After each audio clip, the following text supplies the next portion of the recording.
like to say, as a dad in this country, it's a scary time because officers of the state continue to use the uniform of the state in an abusive way, and that isn't just the killing. That is the abuse of the way that I've seen people online be talked to by police. That's in the way I've seen a U.S. soldier be engaged by a police officer, a lieutenant. That's in the way that I'm seeing people who have the authority of the state, including people who belong to the United States Army, bullying a black child in the same neighborhood. There is something wrong in this country where regular citizens who are empowered by the state are choosing to abuse that power on other citizens. And I think a day of reckoning is coming in which the proletariat, the greater base of us, the actual citizens who pay with our tax dollars, these people taxes, there's a day coming in which everything must radically change. Law enforcement and the way laws are enforced must change. The people who make laws is going to have to change, or we will not be electing them. And the way that people have the opportunity to be protected once they make brutal mistakes like killing people has to be changed, which is why Ben Cohen and I, Ben and Jerry's Ice Cream, are pushing the line for the ending of qualified immunity, which will allow, finally, officers of the state to be held accountable for the things they're doing. Your father was a police officer. You have two cousins who are police officers. I have been in your barbershop, swag shop, right, where the door is open, members of the community, members of the law enforcement community. But Mike, I mean, ultimately, Black men and boys and women continue to be killed at the hands of law enforcement in this country. You mentioned your project with Ben, but how else? How else do we make it stop? Well, qualified immunity is a big one because in America understands two things: violence and money. If you're able to finally sue, to not only sue the departments and the cities, because what's happening is policemen are killing people that look like me and people who do not look like me. They're killing poor people, working class people. They're killing people. And then you get to sue. And we have to not only pay for the police, continue to pay for their pensions, then as a city, as taxpayers, we have to pay the families. The families would much rather have a live citizen, right? A live family member. So let's get qualified immunity thrown out. But beyond that, I am not a fan of people policing areas that they don't look like the people there. They're not sympathetic or empathetic to the people there, or they do not live in that community. If you think that matters? You think that matters? So I was talking to Chief Ramsey, and he said not necessarily. And he's been in policing, Black man, been in policing for 40 years, but you say absolutely.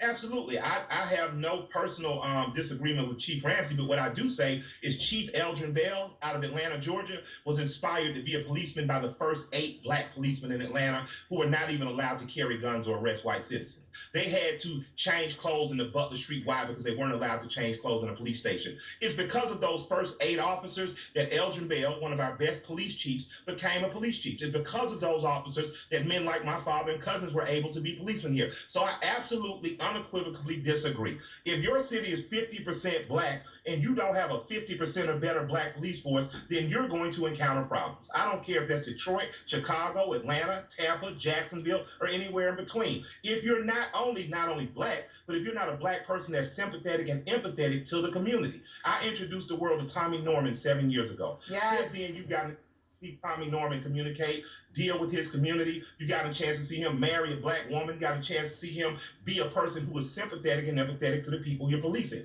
It's no way that an officer of the state who is brown should be harassing and spraying in the eyes, pepper spray, of another brown person. So that brown person shouldn't be a police officer. I need him replaced with a brown person that understands and will walk and talk that other brown person through in the same way I seen a 61-year-old white man hit a policeman with a hammer, drive off with a cop in his car, and get taken in without being shot. The state is empowering people who look like me and don't look like me to be less empathetic, to be less sympathetic, and to be more brutal. This must end. If you cannot empathize with the community you are in, you should not be policing that community.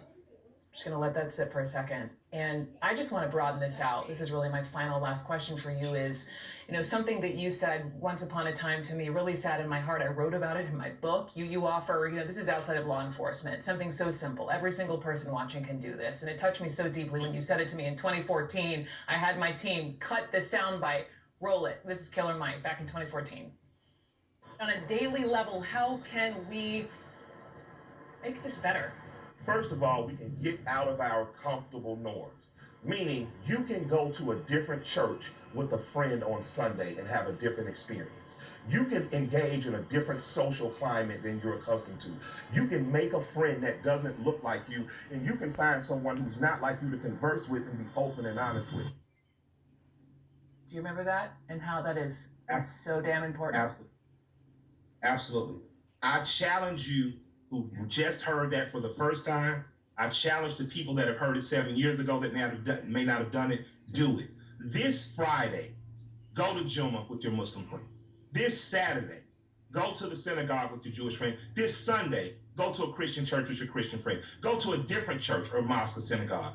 Go to a different temple. Go somewhere and meet someone and have a conversation with someone who is not like you, not from your cultural background, and continue to push humanity forward. I got an opportunity to ask the Dalai Lama a question a few days ago. I asked him why, when every religious organization, every religion ever has told us that love is the greatest conqueror of all, do we as human beings continually choose fear?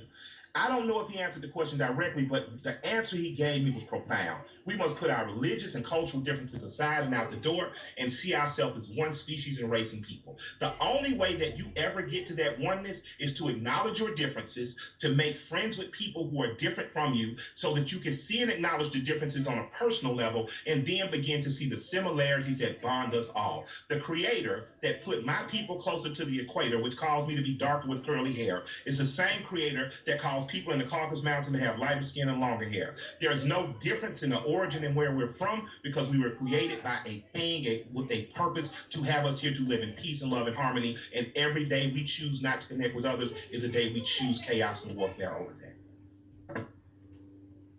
Killer Mike, I love you. I hope you'll still talk to me after I said the thing. Absolutely. I love and respect you immensely. I always will. What better place for the world to know that I've been rapping? And not CNN related, but fellow journalists, I want to send love and respect out to Jovita Moore. She's local in Atlanta. You know her. She's having surgery for brain tumors, and we just pray because she, like you, has been a person of integrity on our news stations and someone I would very much like my daughter to grow up and be like. Love and respect. It's been a great Love and respect. Love and